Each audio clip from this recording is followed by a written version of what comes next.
All right, folks, 101. It is a famous number of Dalmatians.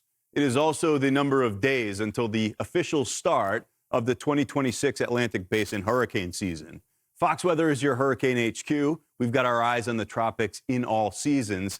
Been a lot of chatter about a developing El Nino for the upcoming summer, one of many factors that can influence an overall tropical season. So let's get into where things stand with another season fast approaching, an excellent time to check in with Fox Weather's hurricane specialist, Bryan Norcross. Bryan, we love an off-season visit. It's great to see you. What's the current thinking as we move closer every day to the new season? Well, the current thinking, as always this time of year, is we're not really that sure because there's a thing called the spring predictability barrier that says that forecasts this time of year until you get much later in the spring, up until about May, really, are very iffy because the factors that cause El Nino or La Nina, the warming or cooling of the equatorial Pacific, are so subtle that a little burst of wind can kind of reverse them. So let's talk about what's going on right now, where we've had this La Nina lingering from last hurricane season, and boy, has it been typical. Look at this, a jet stream coming out of the north, driving cold air down into the Midwest and the Northeast, and some moisture getting in there with it, and in the South, dry. Here in South Florida, in the Miami-Fort Lauderdale area here, we're running about 50% of normal in terms of rainfall for this season, this dry season, but just to the north in Palm Beach, it's 15%. So it's been exceptionally dry across big parts of the South and here in Florida as well. So very typical La Nina wintertime impacts have been going on. Now, if we were to have an El Nino in the winter, hey, look how it changes. It's just the opposite. We get this very wet pattern across the South.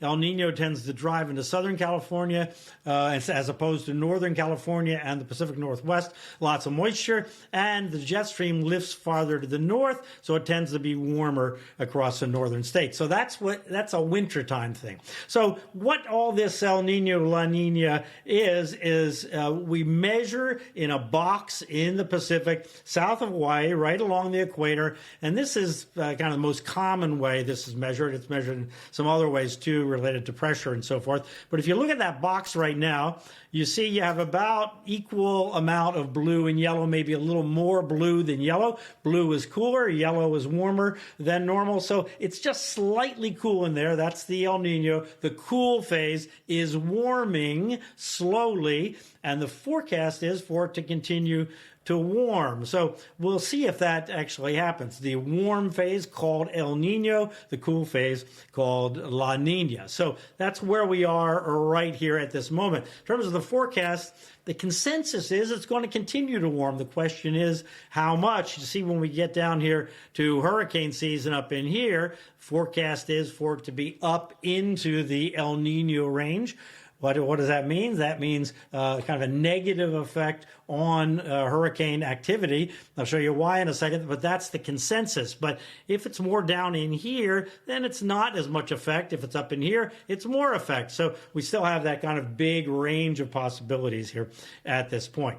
So here's what happens is if you get warm water here, remember it's slightly cool right now, but if you get this pool of warm water in this area, that warm water, remember, warm air rises. It warms the air. That air rises. That air has to go somewhere, and it streams on across Mexico and Central America and across the Caribbean and into the Atlantic, and that kind of tilts the storms and doesn't allow them to get as strong. So not only don't you generally get as many storms, you don't get as strong as storms. Now, that's not the only factor, but generally, in terms of forecasting the hurricane season, that's the big factor.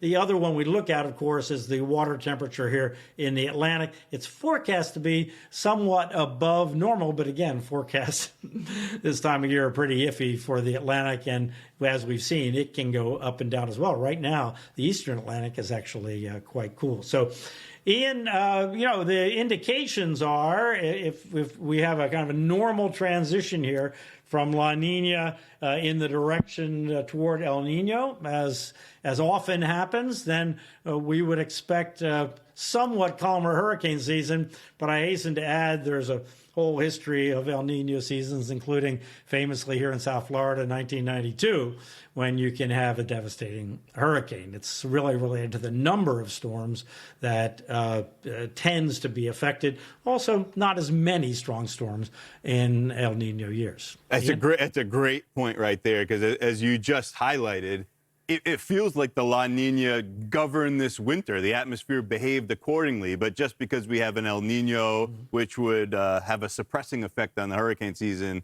that doesn't mean it'll be a suppressed hurricane season because of the many other variables in the mix, as you said. But yeah, little subsidence, some wind shear. It only takes one, right? It only takes one. Yes. Yep. That's our hurricane specialist, Bryan Norcross. 101 days, Bryan. Won't be long until we're seeing you a whole lot, very often at least. We're looking forward to that, but not what comes along with the hurricane season, of course. Bryan, Yeah, good to we'll see you. see. Thank you.